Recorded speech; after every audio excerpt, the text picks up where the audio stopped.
8:05 to give people some time to come. 8:05, 8:10.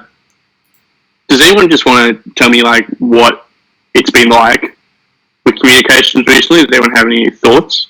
If I get radio silence, I'm just gonna muzz out and drink more water.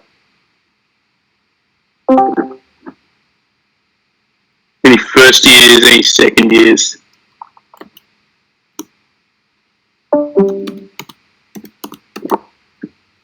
Second.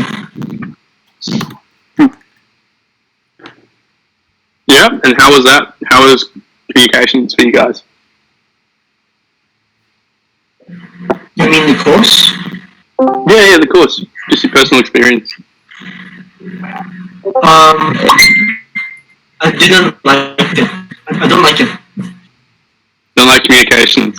Fair enough.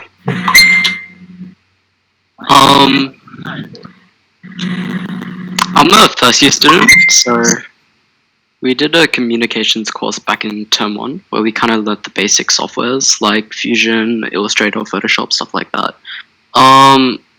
The thing is, like, it was kind of paired with Studio as well, so I was actually a little bit more interested in like SketchUp at the time, stuff like that.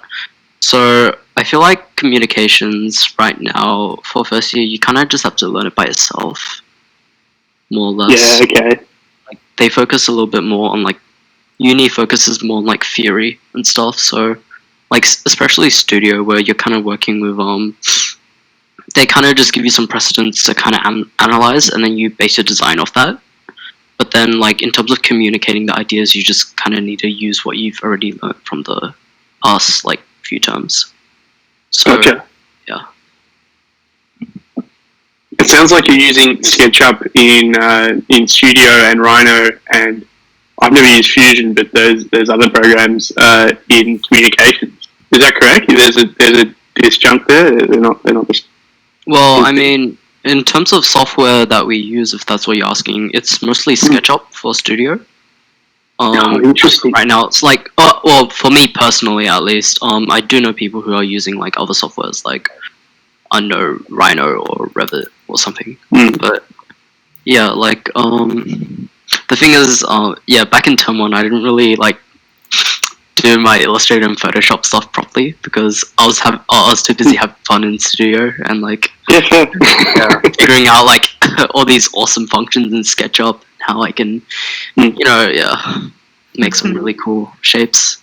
And then now it's just like, well, I actually need to know how like Photoshop and Illustrator works and like how I can like communicate this communicating ideas effectively. Like I think I find that like somewhat difficult. Like I have these ideas on like how I might be able to represent this like my design like through diagrams, but then in terms of actually executing it in like a manner that looks good on paper, it's like it's a bit iffy. So it's a really difficult way to when you want to do that translation. I personally stuck with SketchUp for a really long time, and then in my last year I switched to Rhino, and I'd always used the Adobe Suite extensively, and I found that the transition from SketchUp to Rhino synchronized so much better with the Adobe Suite. Revit I've heard does as well. Rhino's got a bit of it's a little harder to learn than SketchUp, but if you've learned AutoCAD in the past or anything like that, it's not more difficult really. And once you get good at that, everything becomes really automated. So you get all these little scripts and things. We had this one Israeli girl on Exchange who gave me a whole bunch of scripts, and they're like, you type a command and it will do all these unusual functions for you. But there's really something to be said there for going for hands, working things out by hand, and then moving them into computers later. And you find that, with things like Rhino, the way that program handles curves, so they might have told you already about NURBS versus poly surfaces. So when in SketchUp, sometimes you'll import a model off the internet or whatever, and it'll be a bunch of triangles. That's because that's the only thing it can do. Whereas in Rhino, that thing can handle like proper curves. You can look at a sphere and understand it's a sphere. So it's worth the jump, but it's a hard one to do. I'd recommend it. I've kind of heard that like the main difference between SketchUp and like something like Rhino, I guess, is that with SketchUp you can kind of just like design along the way, and like don't worry too much about it. But with like stuff like Rhino, you kind of need to have like a good idea of like what your design is before you go in. So it's more like SketchUp is kind of like working your idea through like in like phase 1, and then like while Rhino would be like the like part 2 of your design process, is like you've done it like outside on paper, and then you just go into Rhino to fix it up a bit. Yeah, kind of what I get what you're saying. Yeah, it's an interesting one because once you get into third year and you start to talk to people like, you know, who run the Studio 5s and Studio 6s and those kind of things, when they see you working at the beginning stages in a digital program, they generally lose their shit. I'm not saying that, you know, it's a bad thing to do. Our generation does this nowadays, but it's really, if you try the alternative, you'll find that it really, really takes your designs to another level. It's a hard thing to do, and I probably spent the first year and a bit spending way too much time in SketchUp and during early design phases. Whereas if you start with the right methodology at the right time, you'll find that the whole thing flows really well. And have you done the Colloader yet with Ansley Murray? Have you done that course? I'm doing it now. Yeah, so that one teaches you a different process to what you've experienced in the past, and you'll really begin to understand, like, oh, okay, I can start from the physical and I can migrate through things. Also, this is kind of when we're really into midway through the presentation. So, do you reckon we should kick off, or wait another 5-10, another 5 minutes, or are we ready? What do you reckon, Kieran? What do you think on this one? I'm pretty excited. Like, I got a sneak peek at the preso. It looks pretty fucking amazing. So, yeah, I'm keen to jump into it. I think it looks like we've got enough people. Yeah, that's a nice amount of people. All right, guys. Well, I guess we'll jump in. Sick. I'm gonna video off. I'll video off and screen share. Alright, we can see my screen. Can we see the word communications? You see it, Discord? Okay, one sec.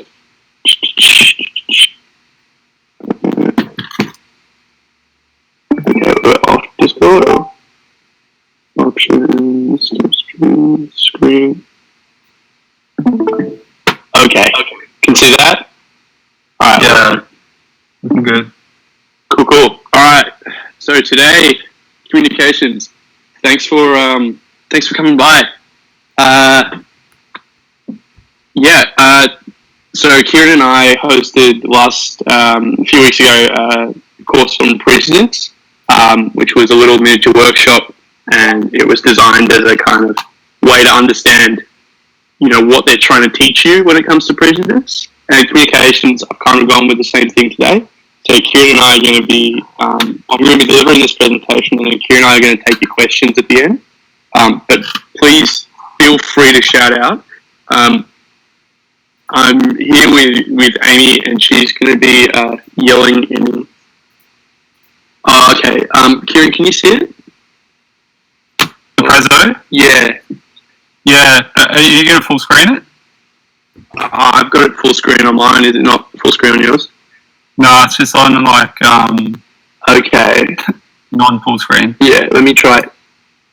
Can you see that now? Full screen? Yeah. Okay. Awesome. It's got like the sidebar, but that's annoying.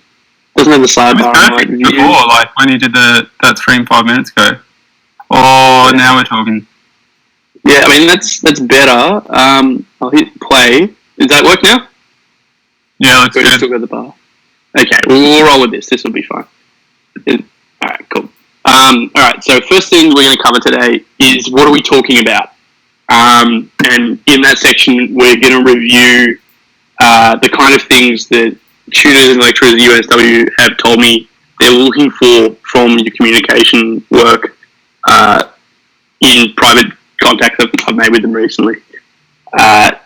Which methods are useful for me? So this section is going to cover what to use when, that conversation we were just having about using SketchUp in a design phase. It's really relevant to this section. So we're going to talk about that there. Styles you can learn from. So this is when we're going to be looking at some exemplary styles, some generic styles, and we're going to be just giving you guys some inspiration on that. And then the Artstock resource pack. So I put together a little resource pack of a bunch of free websites that are definitely worth looking at. These are ones that took me a while to build up, but you'll get the full list, and they're full of some freebies, so should be good. Okay, so first, what are we talking about? So on your left and on your right are two absolute characters from the architecture faculty. John Gamble on the left runs Studio 2, 3, 5, and 6. 1 is run by Russell Lowe and 4 is run by Ainsley Murray. They have different... Sorry? Are they supposed to be on the screen? They're not. It's just him and Peter Shivers. It's still the first one. Yeah, man. So Peter... Good aiming? That looks like the newest. Okay, that's fine. Cool, I just saw what it looks like. Alright, cool. Peter Shivers is on the right. Peter Shivers is a tutor. He's just completed his PhD recently. So Dr. Peter Shivers. Oh, wait. Oh, so you're still stuck on the communications. Give me a sec, guys. Oh, that's working. Okay, I'm just going to keep it on this one because it seems to be working for everyone. Does it sound good? Cool. Alright, cool. We'll just put it big and we'll fit the slide. Boom. Alright, that's going to be what we'll go for now. Might as well. How do I... Navigate up. Okay.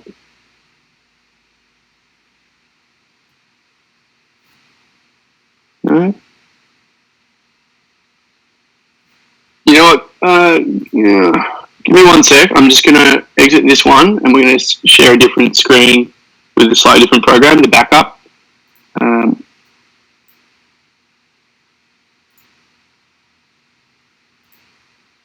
How's that? Can we see that? Oh, it's loading. Yeah. Alright, perfect. We're just going to roll with this one. That's it, no more. Okay, so styles you can learn from, the Artstock resource pack, Peter Shivers. Okay, so first up, John Gamble. This guy runs the majority of your courses. He sets the course. He set the course for quite a few years in a row, and he employs all the tutors. So the tutors are meant to be, doing the kind of things he says. But he says that the point of communications is twofold. The first is to understand what are you trying to achieve. This is actually a really essential question that is difficult to think about, but once you are able to ask yourself this, you'll really hit a point where you understand what communications is really about. Because the second question is, how are you doing it? So, for instance, I could be trying to create a townhouse with multiple people as residents, with multiple family groups as residents within it, just as you do in Studio 5 at the moment. And what I'm trying to do is I'm trying to create communal spaces. How am I doing it? And what am I trying to achieve? Those are the two things. So I need to be showing that I'm trying to achieve communal spaces, and I need to be showing that I'm doing it through XYZ methods. So the point of a good communication project is that these must match. This is the essential problem that comes with a lot of people's work, according to John. So this is a review of this last regional and urban and also second year's work. It's these two things matching that is really difficult. And the way to achieve this is it is really about clarity. If you show one thing and you say something else about it when you're presenting, or you're trying to do something and it's just clearly not there on the page and you're just saying it, this is where people mark you down. When what you're saying, what you're showing, and what your design is doing all line up, that's when you get the really good marks. So next is Peter Shivers. And we'll explain that John Gamble part in a bit more detail later. So Peter Shivers, architect and design tutor, he tutors a bunch of different parts. So the first thing when asked about what his big takeaways for graphics and communications was to think about sections as design drawings. This is a really essential point because a lot of the time a section in a lot of people's projects just gets ignored. You end up with sections that are just someone took their, especially in younger years, someone took a SketchUp model and then cut through it and you have no idea what's going on. You know, here clearly there's been a mix with perspective in this case, and you can see that whoever it is has tried to show how light works in this space. But this doesn't have to be the kind of thing you can do. The only important thing is that depth is part of it. So sections and plans, depth is the essential part. And when pressed on this, Peter said that it's important that in something like a plan, you would show, you know, the levels below and all the levels above. You can say dotted lines or different line weights, which we'll cover later. But the point is that there's depth to a building. Nothing's just a completely flat slice.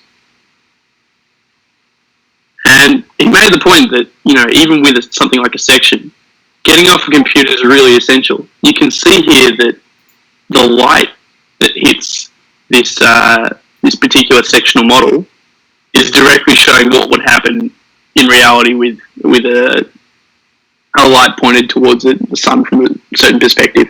You can see the light curving off that big part of the section. Then this, you know, you just feel how the space would work, and it's through a model.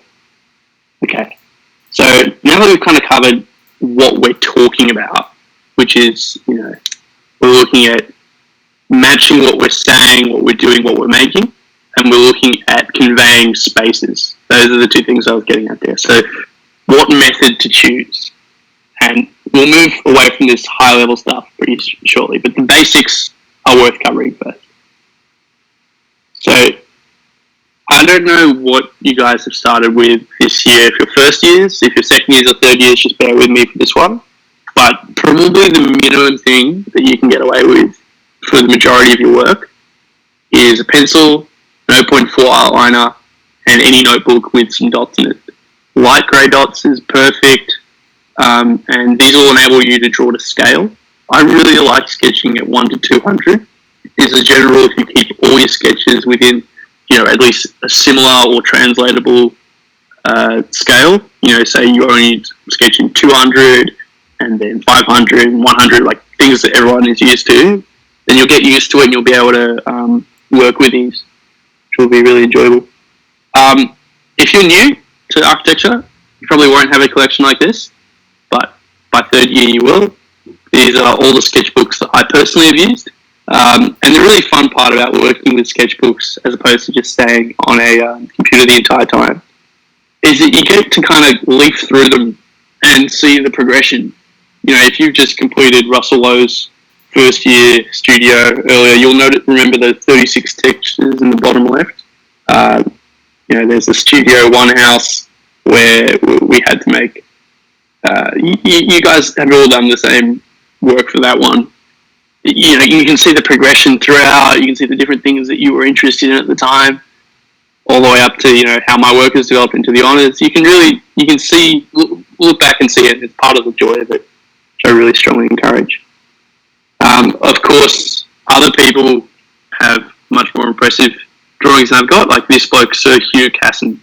So we're going to be looking at some of his work later as an example of how to approach graphical communication from a really classic perspective. So this is just, you can see that in this there's a mix of sketches, of writing, of really detailed drawings, of drawings that are really scratchy, impressions of spaces, people in the spaces, all these kind of things. One of the first things that you should really do when approaching how to draw an architecture is it's worth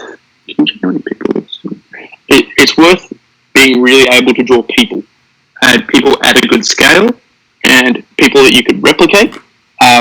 These are all different grades of people that can be drawn. As you can see on the left, some architects just draw something that barely resembles a human being. And on the right, you get people who just crop magazine clippings traditionally, and nowadays just Photoshop. Generally, something in the middle works really well. You can see that fella with the head that's hovering above his body, and this large curvy thing. It's kind of in the center over here. I don't know if you can see my mouse, but in the center, that works really well because you'll find that you can draw those in axon as well as in perspective really, really well, and in section. So finding something that you can replicate for all different kinds of drawings is a real plus. Here, we're just looking at some of Sana's work, and you can really see that the effect that hand drawing has on your work. So, Sana's space there, if you were to describe the space that we've got photos of there with the drawing on the right, which is just a section, you really wouldn't be able to figure out what the space feels like, or what it's used for. But on the left, in this kind of sort of perspective, sort of axon, I wouldn't know how to describe it technically, but in this drawing, you can see that the relation that people have to each other on different levels. You can see that the way that this vertical space is meant to have people interact is through this vertical element. You can kind of get what's going on in the house, even though it's not to scale at all, it's not accurate, it's none of those things, but that's not the important thing. The important thing is that they've described what they're trying to get to happen. And this goes back to what John Gamble was saying about saying something, saying what you want the house to, saying what you want a piece of architecture to do, and communicating it, showing how you're doing that. So you're doing that, in this case, by creating these cutaways in each of the floors that enables this visual connection between the floors. And then using these large staircases as these access points. And keeping the staircases kind of within these big spaces as these big theatrical movements between them. Okay, that's enough about Sejma. So that was from Sana, by the way. Harry Joe Keeley, who did this this drawing titled How to Draw People, is one of UNSW's really solid graduates. You can see that Harry's become really adept at drawing these tiny little people. He's populated his entire design with drawing with these people. And they really bring it to life. Otherwise, when you actually look at it, it's a relatively bare bones drawing apart from what's going on in these tiny little people's lives. I mean, the dot texture on the ground is interesting, but apart from that, there's not a ton going on. But the activation that's going on with these people, these lives that are coming into existence, are really beautiful. It's really, really interesting. You get kind of get a sense of what the home is meant to be like. Okay. Another thing that's worth learning to draw is clouds. They would just make everything a lot nicer. If you can draw clouds, trees, people, you're going to go a long way. Personally, I do the clouds on the top right. I find those work for me. I don't really use the lines that someone else's thing, but these kind of bubbly, soft clouds I really enjoy. But yeah, clouds are often fun to draw. So, what do you use? This is the question we had before around SketchUp and when to use SketchUp. So I'm just going to go through the kind of things that you can have with a PowerPoint that's click really quickly. So I'm going to scroll. So you got a plan, section, elevation, perspective. So those are like the really normal ones they get you to do. Model, always important. Axonometric. Audio visual, it's a bit weirder, but you can have them. Partie diagram. I think I'm saying that right. Yep. Stick with those. So the only ones that I think, maybe a first year wouldn't have heard of is a partie diagram, which is, am I saying that right? Yeah. The partie diagram is a diagram that shows the concept. It's not to scale. It's not even really necessarily meant to be either a section, a plan, or an elevation, or anything. It's a diagram that just captures the thought. Peter Zumthor is really good for looking at this kind of thing. Axonometrics, for anyone who hasn't seen them, or isometrics as well, are a kind of perspective diagram. We should have one further on in the presentation, which I can show. But the question becomes, when do you use each of these in the design process? And that becomes about what each of them show. That's the important part. So, for instance, the party shows the concept. The plan shows the spatial arrangement of the program. It doesn't necessarily show what the place feels like. And if you're trying to use a plan to show what the space feels like, you may be running into more problems than you need to be. Whereas a section will show the linear experience. So that can show what it feels like across a certain plane. But use a section to show the spatial arrangement of a program, it's a tough call. The model will be used to show the built object. So you can use different kinds of models for different sorts of things, and we'll get into that in a sec. But in reality, when you're looking at it, it's generally a lot smaller than the actual built thing. You're not making one-to-one models all the time, especially not of the entire thing. You make like a 1 to 200, 1 to 500. So you're seeing the entire thing and how it's all arranged. You can walk around it and see it. Perspectives are very much a nodal experience. So you're only looking in one direction. You experience it at a certain spot. You're not experiencing a linear path as much as in section. Elevation is really about the public face. So that's about what is your building acting as in the public street that it's within, or in whatever space it's in. Axonometrics are very much similar to a model in use. They're for coordinating the whole thing, understanding what the building is in its totality. It's a bit conceptual, a bit here and there, but it's fun. And audio-visual presentations are really about the extra sensory experience. You can use them for, linear experiences or pathways like in section if you're going to do a fly-through, but fly-throughs make people dizzy. They scare old people, and they take a long time to render. I'd use them with caution. And I've had personal experience with VR and AR, and if you can do it well, it works really well. The key to it is have them stay in one position. So it's just a little aside, but have them stay in one position. So the Samsung VR stuff works really well, the Microsoft stuff doesn't. If they can walk around your model, they can see where the faults are. So that's a little side. So yeah, within those, say within modeling, you have physical modeling and digital modeling. These are for very different parts of the process. So physical modeling is almost always a good idea for generative design. So for making things, for coming up with things.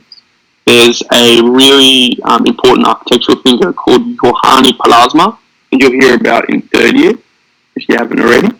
And he wrote a book called The Thinking Hand. And it's very much about the way that you think with your hands. Just as a sculptor has this hand-finger-eye connection going through the brain that can kind of work in a flow state. If you've ever played pool, you might know what I'm talking about. If you think about it too much, you'll stuff it up. If you just kind of move in a way that you feel works, you'll be able to design through your hands. Whereas digital modeling, you're much less able to work with the hands. You're just working with the mind. You're unable to just, say if you're using clay or you're using blue foam or whatever, you're unable to just take something and carve it in a way that feels right. Once you start to experiment with this, you really get it. So the next thing is in section. You can see how sections work either across time or across space. So across time is an interesting one. A lot of people produce sections, which I'll show later on, where you can see how light falls, and showing a few of those across different points in a day can show how a change in experience happens throughout time.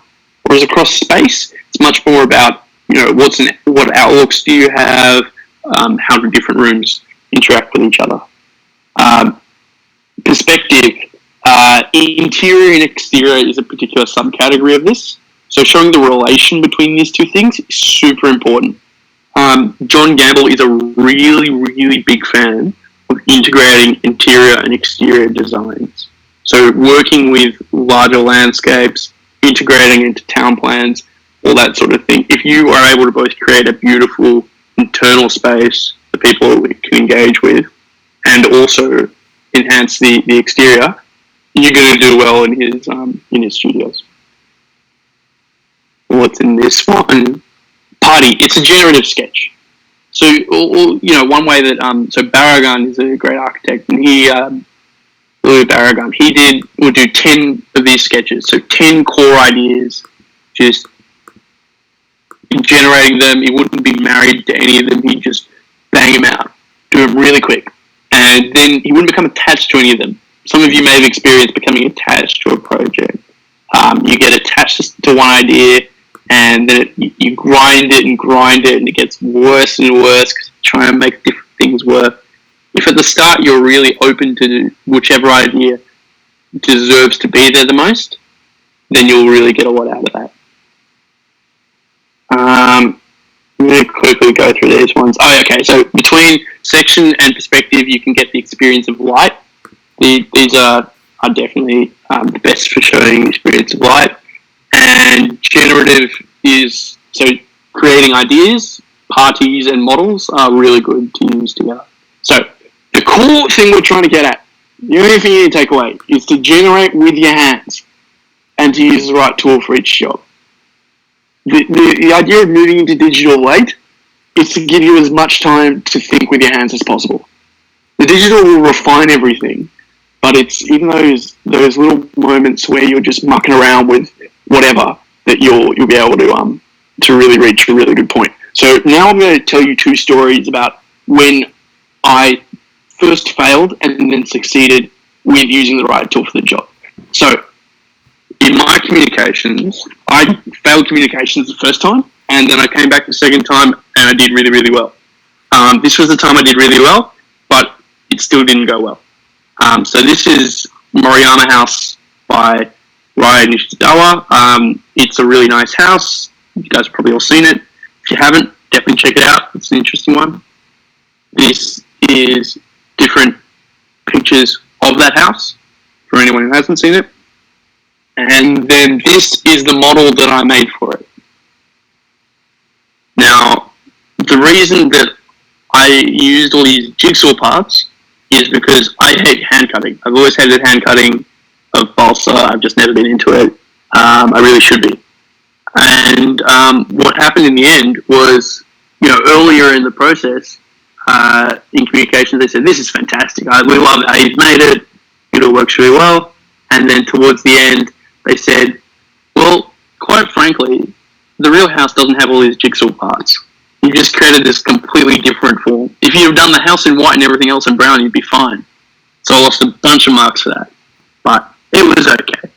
And they didn't ask me, but Fabrication Lab took a photo of it while I was in the labs and put it up there. So I got marked down for it, but it still got in there, so happy with that. But yeah, the point is that the point I'm getting at with this story is that being lazy with it never really works when you try and do a super detailed model. So learning what each model's for is actually really important. So later on, I'll show you a better example of a model I made that worked better for something that it was for. It's about what the model's for. So that was a really descriptive model. I'm going to show you a much more generative model. How are we going for pacing? Is this alright? Are there any questions so far in the chat? Okay, cool. So styles you can learn from. We're going to get into something a bit more concrete. So styles for you. First principles. This is Sir Hugh Cassin's elephant rhinoceros pavilion at the Zoological Society of London Zoo. This is how they used to do it in the 70s, and you can learn from this one. So the first thing to notice in a drawing is what it is. In this case, he's pencil, pen with black ink, and coloured washes on polyester sheet. Cool. Interesting. Next is the size. So this drawing is enormous. It's 740 by 1030 mil. So, it's a bit over a metre wide, 700 mil tall. It's a big drawing. And if it was in front of you, it would do the job of being really, interesting and engaging because it's just massive. In this case, the scale is really important. In this case, he's included elevation, section, and a plan. I know this is really basic, but some people it's going to be necessary, some people it won't be. We'll be moving on to some more advanced stuff in a minute. Next thing is to note a few things about it. So first up, disparate scales. So the plan is at a different scale to the section and elevation. He's chosen to do that. Fair enough. I think having the elevation section the same size is really important. Having the plan a different size, it's not as important for his purposes. Fair enough. In this case, you can see wherever in light, construction, and vision, and materiality. These are a few points at which he's chosen to include some feature in the drawing that tells you a little bit more than just what it looks like. The materiality he's going with is coloured wash on the polyester sheet for the exterior of the building. Down here, there's a really faint line that goes from the outside to the elephant and then to the eye of someone sitting there. So light and vision is how I've labelled that. And that's really about, how the flow of light works within there. That's that light within a section we were talking about before. He hasn't done it as visually, he's just used lines, but fair enough. Construction. At the scale he's done, I don't speak American, so I don't know what that scale is. It's 1/8 of an inch to whatever, but whatever. He's filled in parts of it within section to try and show you some idea of the construction. Interesting. And then over here, we can see for the first time how he's breaking the rules. So for each one of these, he's technically breaking the rules of whatever it is. So in the elevation, he's included a sectional element on either side and a perspective elephant in the middle. So, elephant. Yeah, Freudian slip. So the element on either side is this little motes, which just happen to exist in reality. And the elephants, some of them recede in the background and are larger in the foreground. This kind of perspective element has, enhanced it, even though he's cheating a little bit. And you can see in the section, he's included that depth underlay. So really faint line work, faint colours to show you what's going on behind. Now that's what I was getting at when I was talking about what Peter Shivers wanted from your work. Peter Shivers wants to see these little depth underlays that clue him in as to what's going on. Here's a bunch of photos of the actual project. When it comes to photography, there are, some things that work better than others, but really it's about finding what you like best. Photographing your models is always interesting, especially if you use light. Ainsley Studio is really good for learning that. And I find that working with film, you'll almost always get a really nice product, even if you don't put any effort into your photography. It just works well. Now, over here, this is something just I found on the internet, searching up Royal Zoological Society, searching up an image of what this building is. So this is something that someone in France did, and I'm not knocking on the French, they're great at architecture, but in this case, whoever this Frenchman was, he didn't do a great job. It's a bit of a construction-focused analysis. So perhaps there was a construction subject or something that he was working for. But really, I have no idea what this building is like. I don't know what it looks like from afar. I don't really know anything about it. I know a few things about the construction. There's clearly more of a focus on the plan, analysis of the plan going on, as well as wall analyses. Look, this is only part 5 and 6, so I'm sure he did a better job elsewhere. But really, I don't really know much of what's going on. And you get the sense that's kind of because of the things he's prioritizing. Whereas, Sir Hugh Cassin's original work, you could really tell what the building was, in a way. What it was for, what the purpose was. Whereas this, if we're looking at John Gamble's idea of what are you trying to achieve and how are you doing it, doesn't show, like those two things match up. You're actually showing the construction of a building rather than what you're trying to achieve, which is, in the previous case, over here, is the space where elephants surround people and are put on display in this beautiful show of light and then can move around outside of it. I don't actually know how ethical it was or how much fun the elephants had, but, they tried. Here's a photo of it today. As you can see, someone slapped a Zoo World sign on. Not sure how nice that is, but it exists. And you can see on the left, I took all the information on the photo itself from Flickr. And you can see there's a lot of things that someone's considered. What hasn't considered, but things like the focal length, contrast, saturation, sharpness. There's a lot that you can do with photography, renders, and imagery. It's just really important that you try and learn those things, or just use film to photograph your physical models. That works really well too. Here's the worst case scenario. This is a model someone made in 3D that I found on the internet. It just sucks. It's just really, really bad. I think anyone looking at it can tell it's really bad. It's tempting in a lot of software to just make something that you can take certain shots of and it looks okay. I just put this on here because it looks shocking. But really, even if you made a really nice model, the surrounding green, we wouldn't really want a photo of. That's not really how the building actually exists. This is something that a mistake I made in previous years where I put in a really nice model and I put it in just like grass. You're using Lumion. And they said, it doesn't actually exist in grass. Why do you all these photographs? Just like shop it out or something. Anyway. Probably going to pick up the pace a bit because we've got a bit too much to cover now. But here's one guy's work from my year. His name's Adib.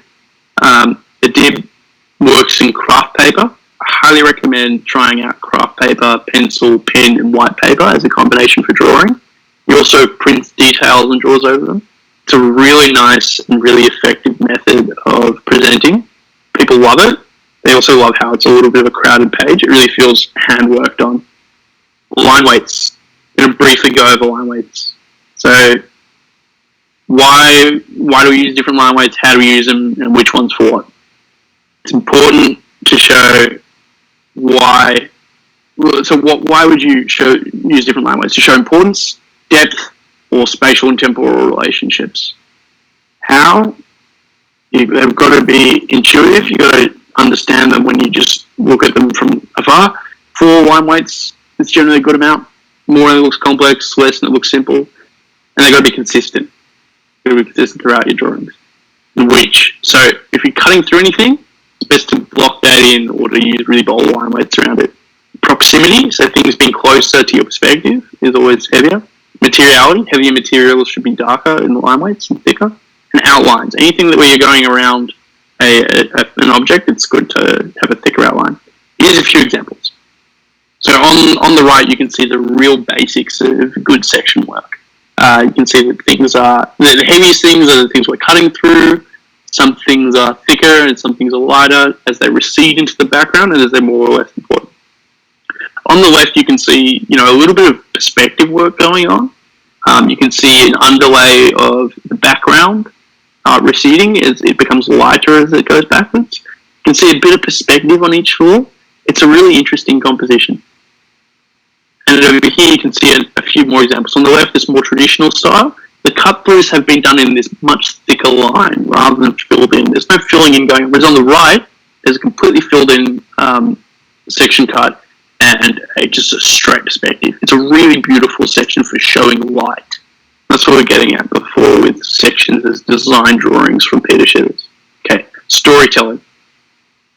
This is one of my works, and this was a model that did a lot better. This is from the start of the Colloder. So, and this is an example of generative modeling. So what happened was I, at this point, was going to a lot of underground raves in Sydney. I was really partying a lot, and I was having a good time. And I remember having this idea that when I went to one of these raves, there was some local artists making work in the corner of it. It was really interesting. And when I was trying to create this form with molds, which was two concrete, like a concrete ceiling and a concrete floor with the same mold, one of the concrete molds broke. This was just the reality of what it's like to physically model. And I was like, oh shit, I've got to hang this in tomorrow out. What do I do? So I ended up making one of the models out of wax. And I realized, like, hey, there's this little point to it. What if I get a candle under there?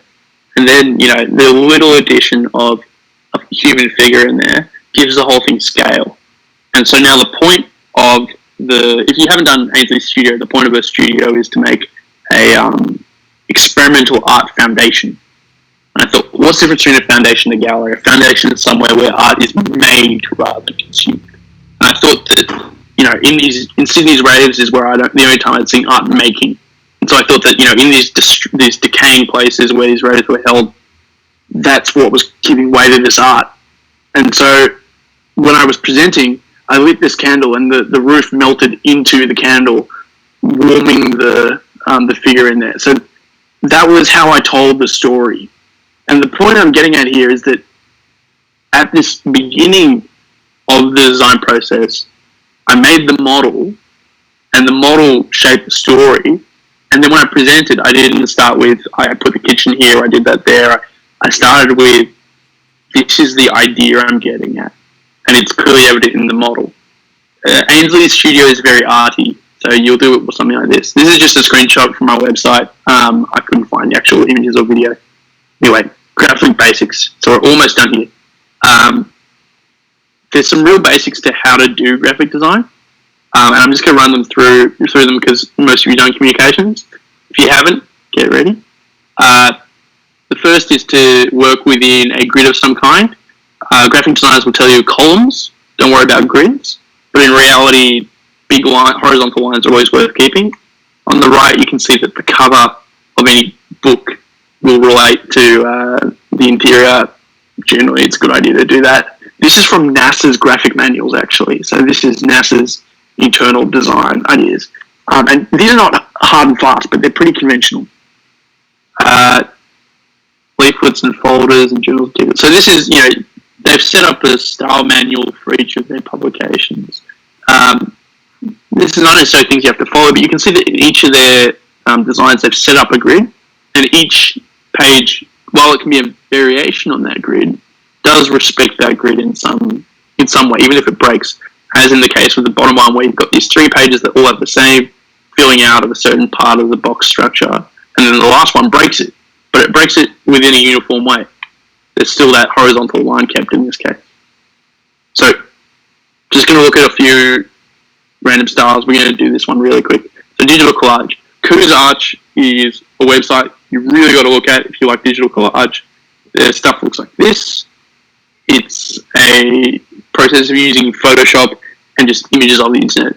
This is a really easy style to do, and it's really effective. There's Natalie Ho's work. Natalie's doing the Masters this year, and her work always gets really good marks. She won an Australian Institute of Architects Award for some of this work. Coos Arch can be as complicated or as simple as you want.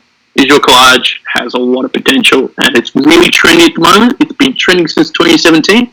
It's seen as a nicer art form than just doing, clean renderings.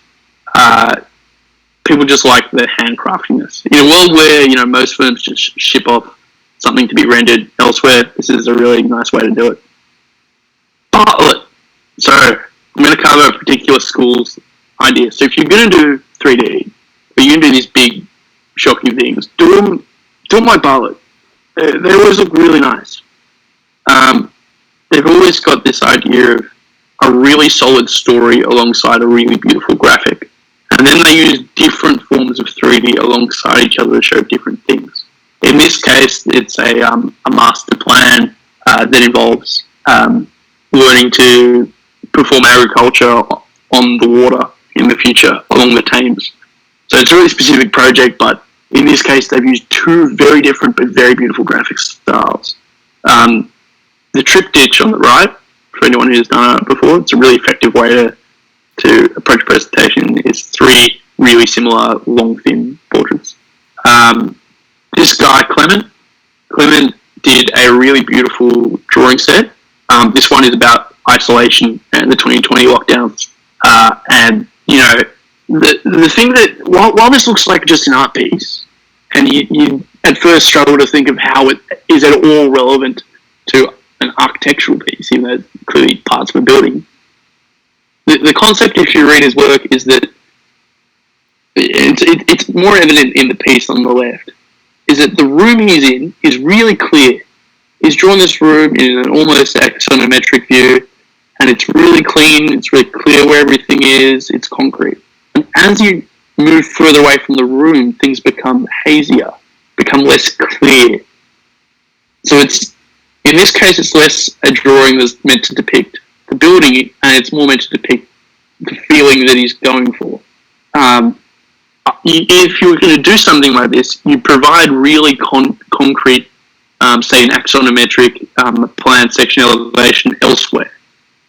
You can use these big fancy drawings or renderings, but only for certain things. So he wrote a really big piece on it. There's both a poem and then this kind of delivery that he wrote.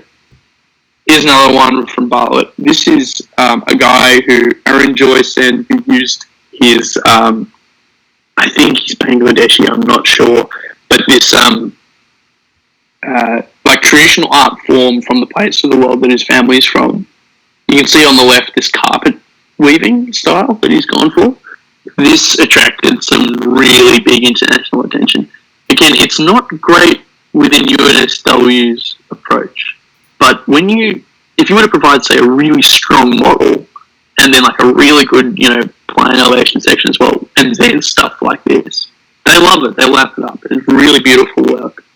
It's also worth learning from people who aren't architects. So this guy, Ali Hoff, is a freelance 3D modeler and artist, and his approach to graphics is really beautiful.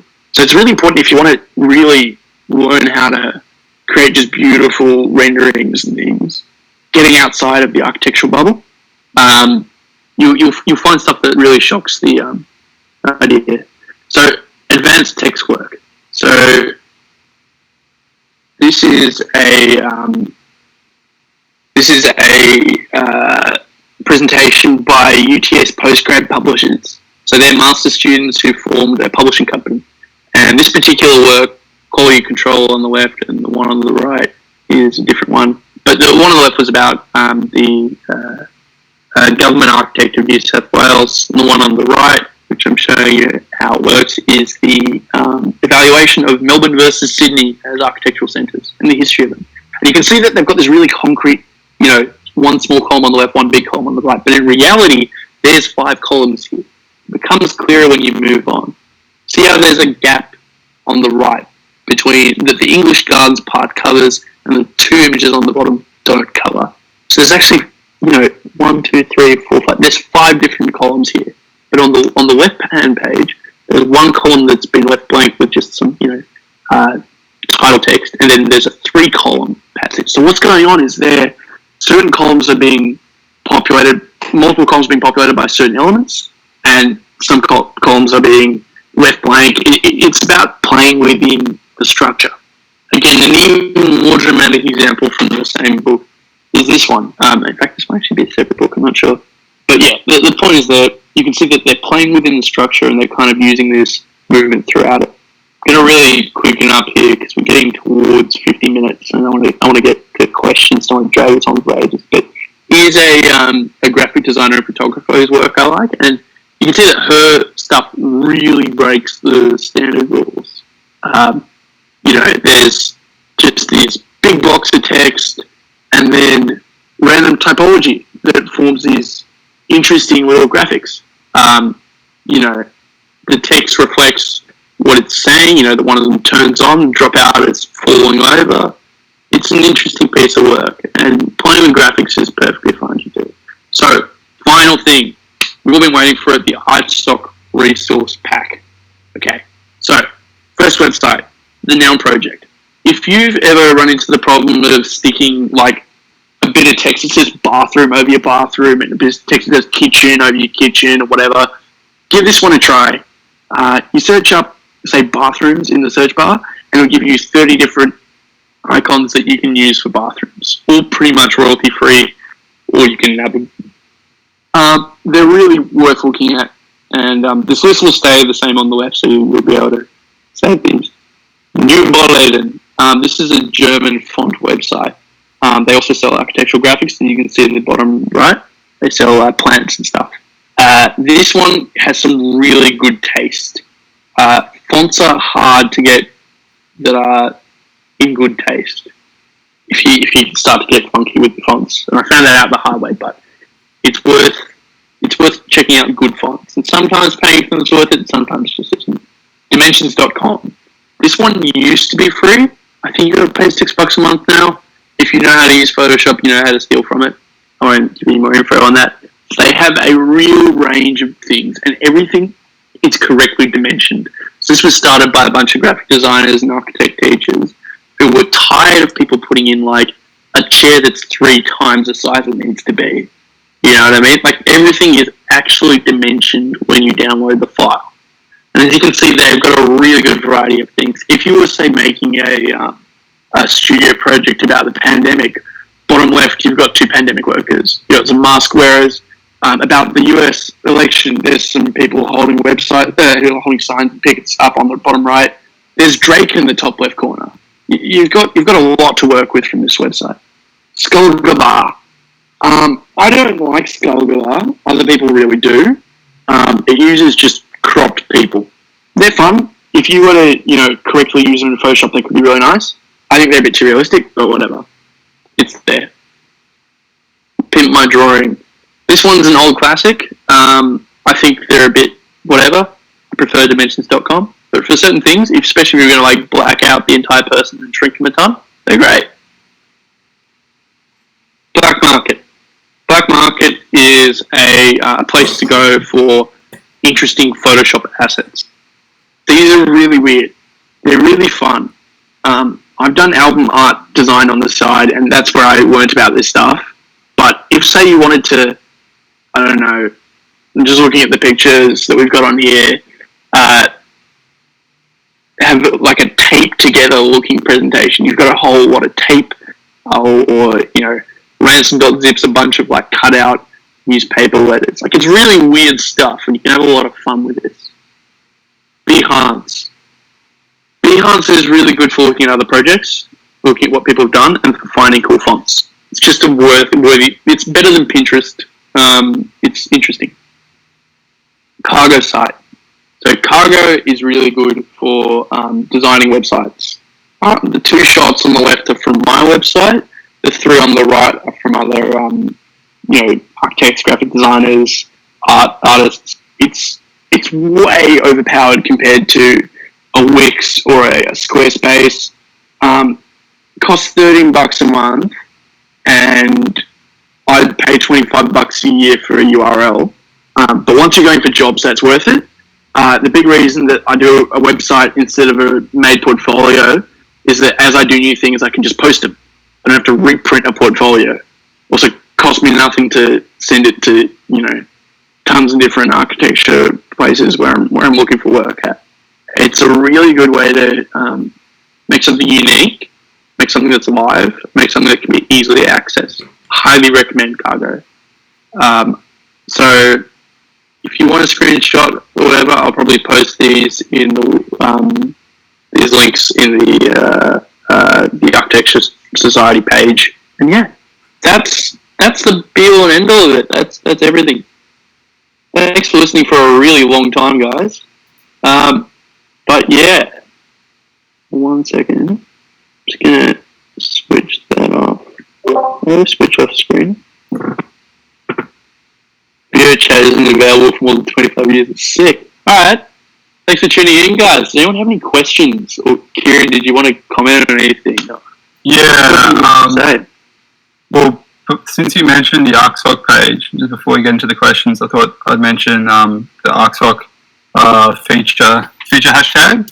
So if anybody wants to get their work featured on the ArcSoc Instagram and Facebook page, just upload your work on whatever social platform and tag UNSW ArcSoc feature, and we'll check that once every fortnight or so and upload some great work. Yeah, absolutely. Always on the lookout for good work. I just realised we can't video chat because of there's too many people on here. I know. It's a shame, but also a great accomplishment. Tim, did you have any comments on anything you wanted to add or create or anything like that? Personal experiences? Unless anyone's got any questions. Yeah, I think with the resources that you mentioned, I reckon a great hack is to archive everything that you get as a student, like every entourage or seamless texture or whatever. If you can have that in a logical place where you know how to access it, it can make your life so much easier. I don't know about you, Curtis, but I remember in my first few years just spending hours and fucking hours every term searching for the same old shit every time.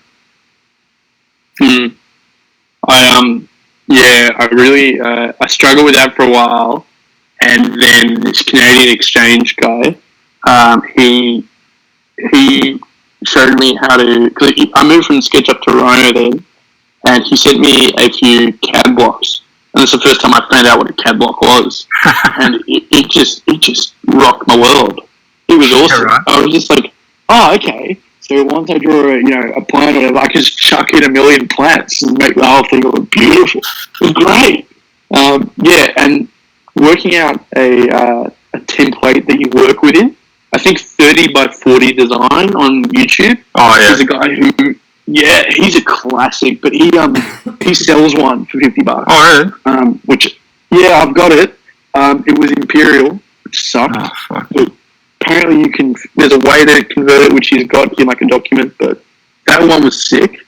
I didn't think you need your own style, but it was still sick to just get to play around with his. Yeah, that's cool. That's really cool. Actually, something in the last example, or one of the last examples, that post. Oh yeah.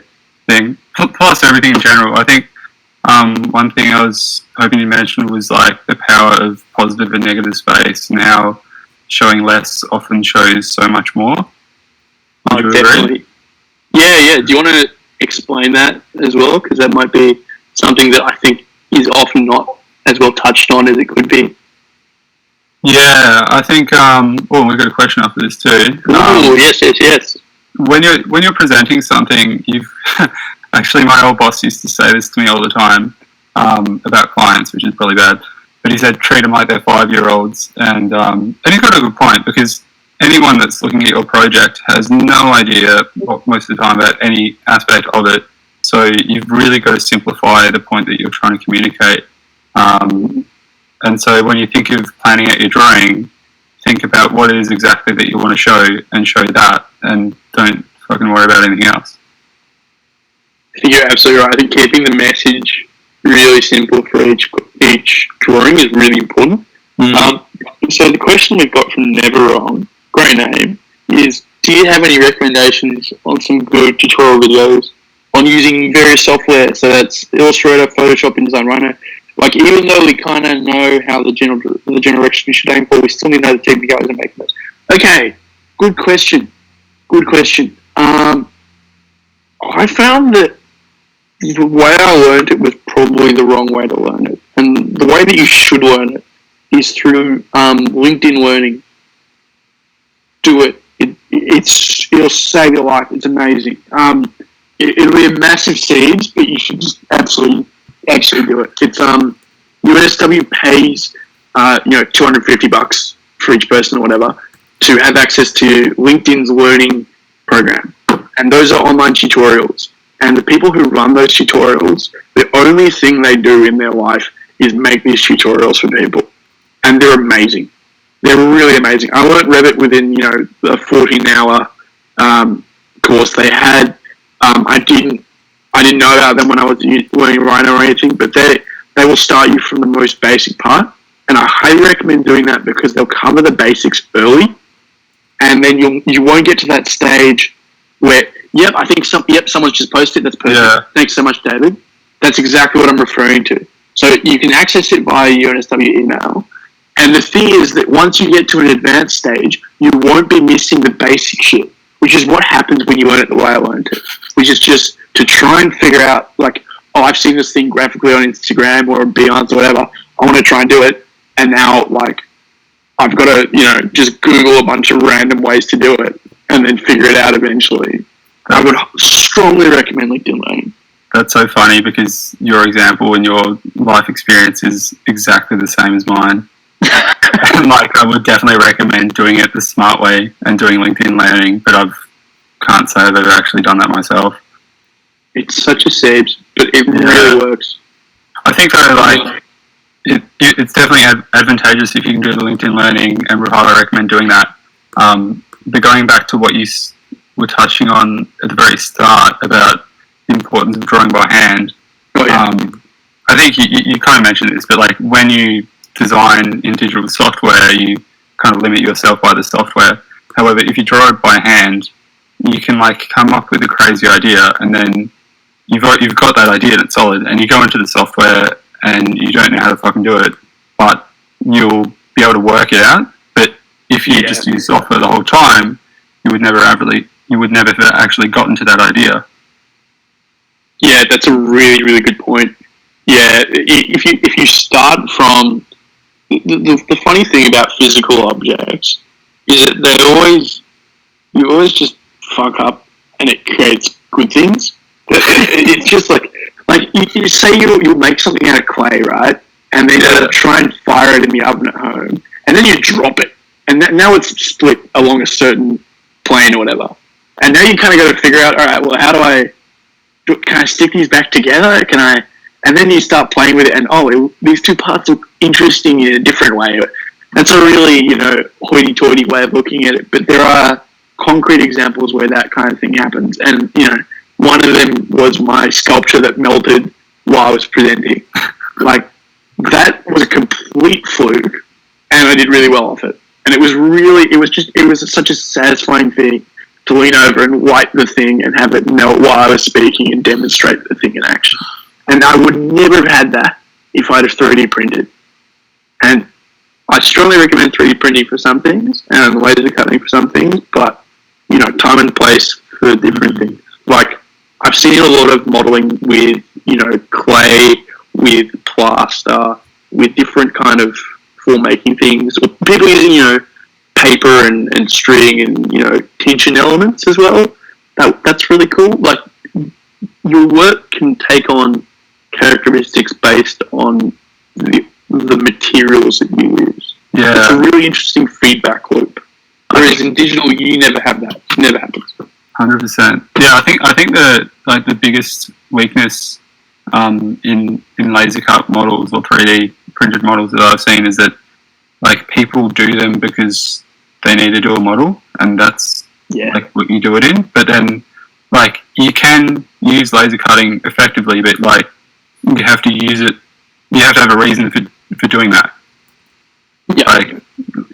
Laser cutting must be the best way of showing whatever you're trying to convey in that model. Yeah. Otherwise, you're absolutely right. It's interesting because laser cutting is one of those things where I found so long as it's not shaping how your model's being made, which is something that you can see happen. People will laser cut something and then it's just they're designed a certain way because it is a laser cut, but it shouldn't be the case. I was a victim of that. I made a design that was easy to 3D print, and it saved me a lot of time. But that time could have been better spent, working hard on. It limits your design if you're not thinking outside of the medium. And that's one of the reasons I'm a big fan of really traditional creating methods. Like if you're going to be, shaping things, modeling things, all these kind of things by hand, you really get that hand-eye coordination and that, hand-eye thinking. I think you mentioned Juhani Plasma in a previous ThinQ. Yeah, he's the man. He's absolutely man. He's the one that converted that thinking handbook that you mentioned. Yeah, is what kind of just made me understand drawing. Glenn was a really big fan of it when he was teaching here. Was it mentioned here at uni, or because I don't know, Kieran didn't do UNSW undergrad? Yeah, I went to Deakin. It was mentioned to me through a friend who was doing his masters at Deakin, but yeah, no one really ever mentioned it in lectures or anything. But once I knew of him and started kind of referencing him in my work and stuff, all the teachers just fucking love me. It's something that doesn't get talked about in communications, which I didn't put in the thing, but I think I was hinting at, especially when talking about John Gamble and Peter Shivers, is that it's worth knowing who you're presenting to. It's 100%. Yeah, and also who they look up to, because that's how they understand. That's how they understand communication through the people that they look up to. So you can learn a lot. Absolutely. Like, you know, it's something that you can do. Oh, we've got a comment. But yeah, just something we can do is, if you look at really classic drawings, that's one of the reasons I looked at the Casson guy, is that, you know, the more you appeal to kind of classic drawing things for older lecturers and the like, they really respect that. Yeah. And if you're going to innovate, you've got to be really good at it, which is why I cautioned it around VR and AR. It's something you got to nail if you're going to introduce something new. Yeah. Can I answer this question from David? Yeah. Can you read it out first, though, so everyone? Yeah. He said, so David Ramstone said, I like the idea about modelling with hands as an extension of the mind. This is actually a concept mentioned by my current studio tutor. But how do we get around material usage with this method during concept ideation? I always feel like I'm afraid of wasting materials or spending too much money for materials. Is it worth it? I'd say it's definitely worth it. And one of the simplest things you can do is use paper or cardboard to create, like they call them like maquettes, like very, very quick models, rough models. And then, you know, you can fool around with that and then go into using more fancy materials. But what I've always done is actually I get all of my model making material for free, like from the rubbish bin or from Hard Rubbish or the what is it? Is it the Square House where the like workshop is? They have like so much material that's been thrown out that's like really well sorted. So yeah. Honestly, I haven't spent a cent on materials in like 2 or 3 years. That is so much more aggressive than what I've done. What, spent hundreds of bucks? Like the method I came up with, which I really enjoyed much more than what I used to do, is ingenious. Yeah, it is ingenious. Yeah, people chuck out so much shit though. They really do. Oh yeah. But what I would really like as a process, especially after that good experience with wax, is that I don't know if everyone knows about it, but there's a process that you can engage with in the fabrication labs that's it's called vacuum forming, and what it is you get a sheet of plastic, and the plastic's super cheap as well, and you get this big machine and you put a thing in it, just an object, could be say like an apple, and then you superheat the plastic and then drop the plastic on top of it, and it forms to shape like an apple, and then now you've got a mold of an apple, and you could like pour, like if you really wanted to show off concrete and if you wanted a quick one, wax in, and now you've got a wax apple. I find that works so well, especially if I work with clay, because I don't find that clay from Spotlight costs a ton of money. I can create some really interesting forms. I can create some really, you know, you could even, you know, mold really normal things. So like, one of the blokes who works at the fabrication labs, I've like just taken sculptures that he doesn't want anymore, vacuum form those, fill them with wax, cut up the parts, and then mold them together. Like you can just play around with different materials. Spending some time in the fabrication labs and learning their more interesting stuff than laser cutting and 3D printing will really net you some benefits. Oh, okay. 100%. I just put an image in the chat from it was one of like my first submissions for Term 1 Studio, and yeah, that was just like floorboards from Hard Rubbish, literally cutting a few pieces, and then free dirt. And it's cool because like I don't know, I like it because when you find something, you don't know exactly what you're going to do with it, and then like you kind of have to fucking work it out, and that ends up like just giving so much more to what you're presenting. Like I think the drawings I did there, like they're, you know, pretty good, but like having them on wood made them look so much better than they actually were. Yeah. I mean, look, they were as good as they were. Like, the material counts for something. Yeah. You've made a nice looking drawing, Kieran. Regardless of how you feel about it, it's a nice drawing. I mean, The one thing that is worth taking away from an example like this for everyone looking at Kieran's work now is that immateriality matters a lot. It really, really matters a lot. The overall presentation is as much so talking to John Gamble about it personally, his opinion on communications and presentation is that the only purpose of it is to produce the representation of the form and the representation of what the design is, and to communicate that. But in reality, the reality of it is that you are also making a piece that is separate from the building. Like this, clearly it's showing an element of the design, but it's also a beautiful thing to look at. And it's just worth remembering that creating a beautiful thing will put people in a frame of mind to appreciate your design well. If you've got a rubbish design, it still won't get good marks. But it's not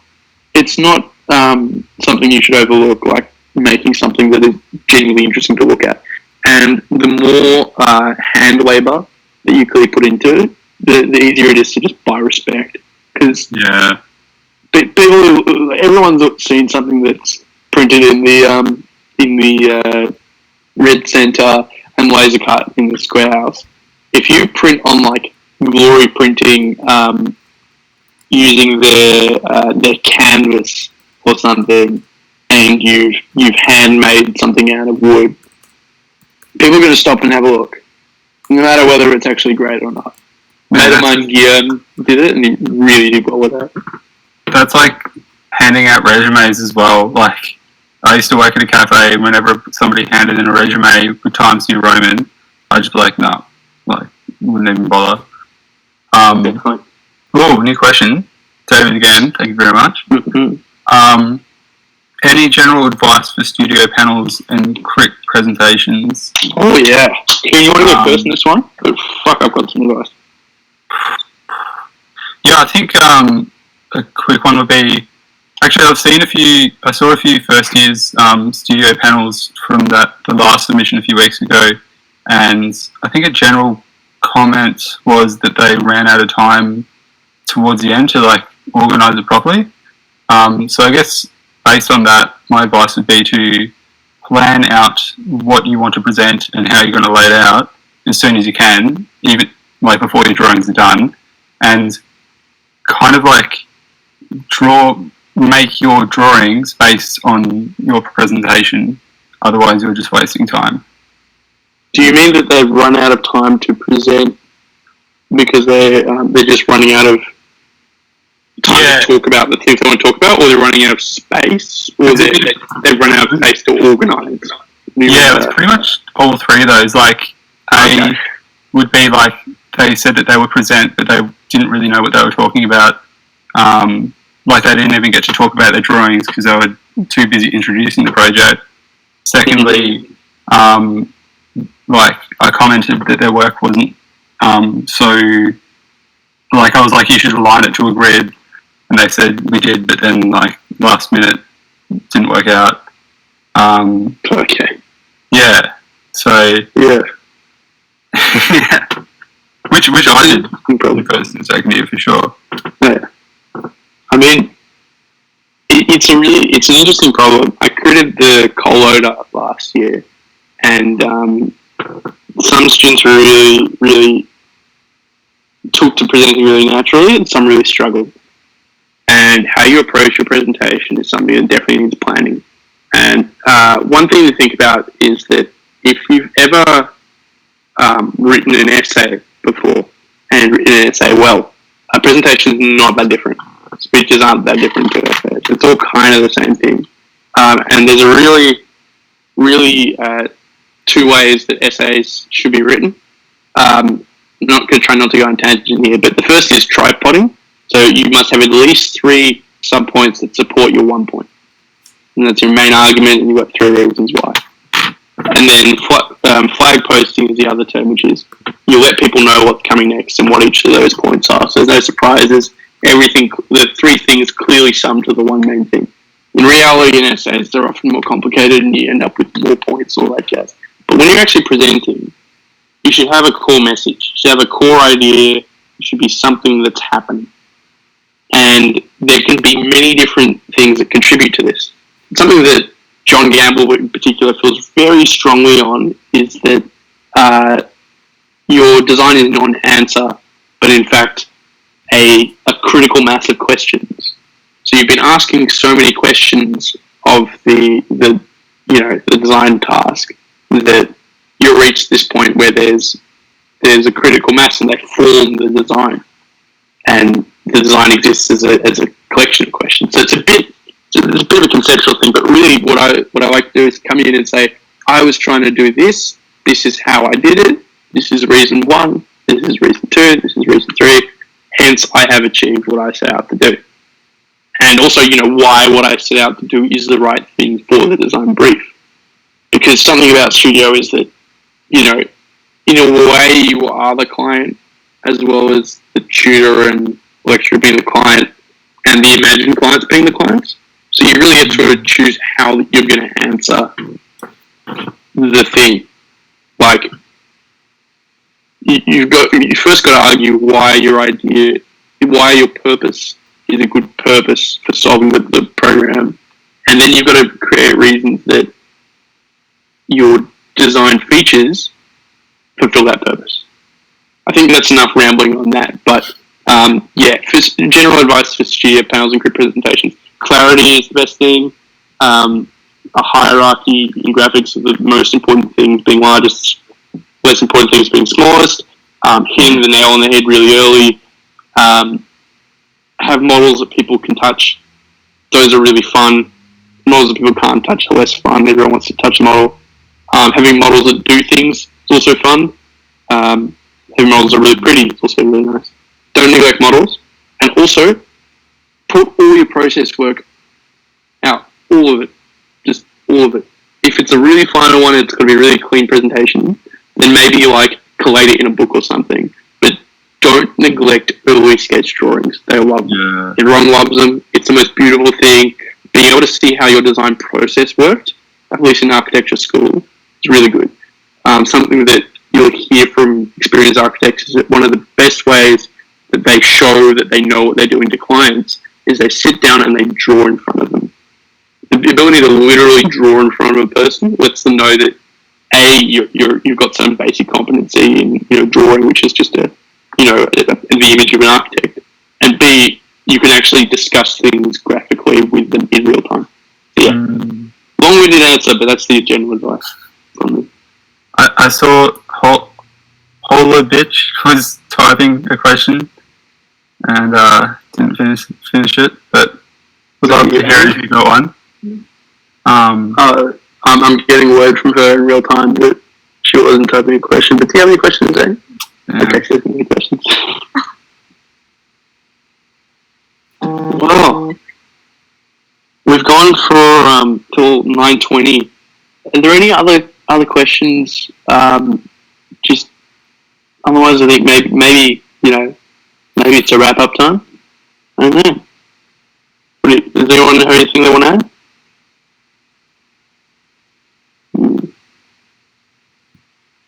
All right. Well, I think that'll be it. Thanks very much for joining, everyone. Thanks to David for running the recording. Thanks to Kieran for participating in the discussion, answering questions with me. Really appreciate it. Thanks for giving such a bloody good preso. Of course, Matt. We got to be there. And then also, I'll let you guys all know that pay attention to the Archtalk page because Kieran and I are going to do a Q&A. And it's not going to be as much of a presentation, but much more of a Q&A on what Masters and Honours, so all the postgrad stuff is. So if you're in third year or second year or even first year, and you're thinking about what's going to be happening in your next years after the undergrad, we're there to answer your questions on that. So cheers, guys. And that's a wrap up. Thanks, man. I'll see you on the internet for our AMA. Yeah, Kieran. Gotcha. Gotcha.